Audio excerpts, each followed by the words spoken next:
இரவு ஜெபம். கர்த்தருக்கு ஸ்தோத்திரம். 1 சாமுவேல் 12வது அதிகாரம் 16வது வசனம். இப்பொழுது கர்த்தர் உங்கள் கண்களுக்கு முன்பாக செய்யும் பெரிய காரியங்களை நின்று பாருங்கள். கர்த்தர் கொடுத்த நல்ல வார்த்தைகளுக்காய் கர்த்தருக்கு நாம் நன்றி செலுத்துவோமாக. அப்பா, உம்மை நன்றியோடு துதிக்கிறோம் ஆண்டவரே. உம்முடைய கிருபைகளுக்காய் நன்றி செலுத்துகிறோம் ஆண்டவரே.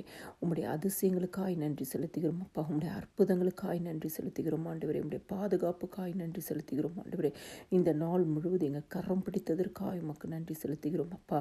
உம்மை போல வல்லமை உள்ள தேவன் யார் அப்பா? உம்முடைய உண்மை எங்களை சூழ்ந்திருந்ததற்காய் உமக்கு நன்றி செலுத்துகிறோம் அப்பா.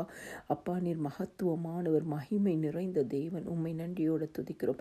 இந்த நாளிலும் அறிந்தும் அறியாமலும் செய்த ஆண்டவரே பாவங்களையும் இன்னும் ஒரு செய்த ரத்தத்தினால கழுவி பரிசுத்தப்படுத்துங்கப்பா. அதிகாலை எழும்பி உம்மை பாடி மகிமைப்படுத்தி உடைய வேத வசனத்தை தியானிக்க எங்களுக்கு கிருபை கொடுங்கப்பா. காலை தோறும் உடைய கிருபைகள் புதியவைகளாக இருக்கிறதே. ஏசு சுவாமி, கர்த்தர் உங்கள் கண்களுக்கு முன்பாக செய்யும் பெரிய காரியங்களை நின்று பாருங்கள் என்று சொல்லி இந்த நாளிலும் உடைய வார்த்தையின்படியே அப்பா, உம்முடைய வார்த்தையின்படியே ஒவ்வொரு குடும்பங்களுக்கும் அப்பா நீங்கள் செய்ய போகிற பெரிய காரியங்களுக்காய் நன்றி செலுத்துகிறோம் ஆண்டவரே. இந்த உலகத்தில் கர்த்தாவே எத்தனையோ காரியங்களை நாங்கள் பார்க்கிறோம். ஆனால் கர்த்தர் ஆண்டவரே, நீங்கள் செய்ய போகிற பெரிய காரியங்களுக்காய் நாங்கள் நன்றி செலுத்துகிறோம் ஐயா.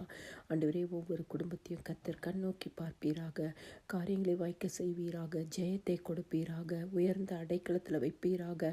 ஆண்டவரே, ஆசீர்வதித்து கனப்படுத்துவீராக, ஆசீர்வதித்து பெருக பண்ணுவீராக, தேவைகளை சந்திப்பீராக. ஆண்டவரே, இந்த இரவு நேர ஜெபத்தை கேட்குற ஒவ்வொரு குடும்பங்களுக்கும் முன்பாக நீ செய்ய போகிற பெரிய காரியங்களுக்காய் ஸ்தோத்திரம். அதை எங்கள் கண்கள் காண போகிறதற்காய் ஸ்தோத்திரம் ஐயா. எல்லா துதியும் கனமும் மகிமையும் ஸ்தோத்திரமும் என் ஆண்டவராகிய இயேசு கிறிஸ்து ஒருவருக்கே செலுத்துகிறேன். ஆமேன்.